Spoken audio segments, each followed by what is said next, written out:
Hello, Johan Peitz here. I'm the developer of picoCAD 2. picoCAD 2 is a 3D modeler for low poly models that allows you to both build, texture and also animate your work. Let's jump in. Opening up the program, you start in the modeling mode. Before going into details, take a look at the main menu.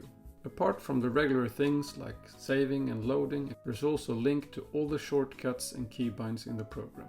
There's also a link here to the online manual, which is worth taking a look at if you really want to dig in. picoCAD relies heavily on mesh primitives, and before building anything, it is a good idea to think through which primitives you might need. To add a primitive, either click the plus button down to the left or right-click an empty spot. Then select the primitive you want to add. The modeling view consists of 4 viewports that lets you see your work from different angles. From the top, 2 different side views and the 3D view. Use the right button or the middle mouse button to move the camera, and in the 3D view you have full control over how to view the model. Use the scroll wheel to zoom in and out. If you need to go in and make detail work, you can press space on any viewport to bring it up in full screen. Press space again to go back. The 3D view also has a few buttons. The little square cycles through the rendering modes, wireframe, blockout and textured, and the light bulb turns shading on or off. The palette brings up the color controls, which we will revisit later. Finally, the little bookmark lets you reset the camera in case you get lost. Once you have your base meshes in the scene, you can start modifying them. Generally, the left mouse button is used for simple interactions, and the right mouse button is used to access more complex ones. Use the mouse and the left mouse button to move meshes around. picoCAD 2 has snapping on by default to make it easier to align meshes, but if you need a finer control, you can hold Ctrl while moving them around. To rotate a mesh, hold R before moving it.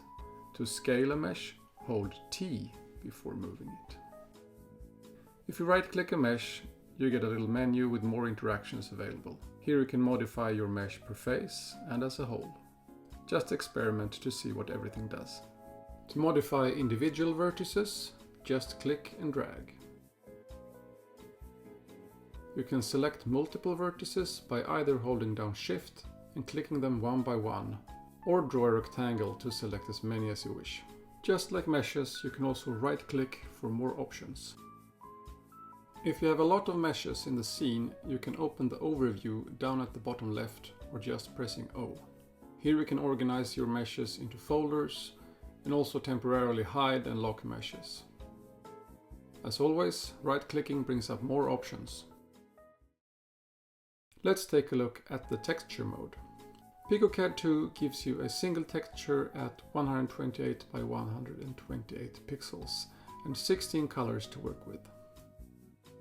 The texture mode has a fully featured pixel art editor, so you can draw your textures straight onto your faces in real time.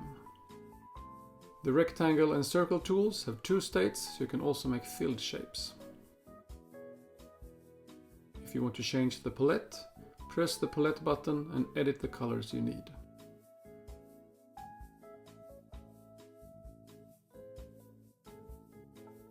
Each face can be individually textured. Select the UV tool and just click the face you want to texture, and then you can decide where to put it.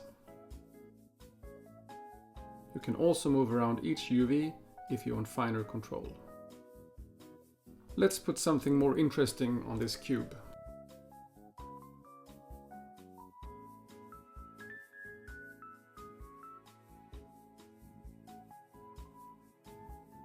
If you want multiple faces to have the same texture and same UV coordinates, use copy-paste from one face to another. Sometimes you need to rotate the texture on the new face. This can be done by pressing R or right-clicking on the texture. And there you go. Last but not least, let's take a quick look at the animation tools. Apart from the model, we now also have a timeline and a set of animation clips. Each clip can change a property of a mesh over time, like position, rotation or scale. To animate a mesh, first select it in the 3D view. Now you can drag clips onto the timeline. Once a clip is added, you can change when it starts and stops. And you can also access the details of the clip to modify how the animation will play out. Since I've added a rotation clip, I can decide how much I want the mesh to rotate, along which axis and what animation curve it should use. At any time, I can drag the playhead on the timeline to see how the animation looks. I'd like this cube to fall down, so let's add another clip. I'll take a movement clip and move it in the vertical direction. It needs to go downwards, and to get a sense of physics, I'll also use the bounce curve. Press play and see the animation play out. That's it for the basics of picoCAD 2. Thank you for watching and have fun making low poly models.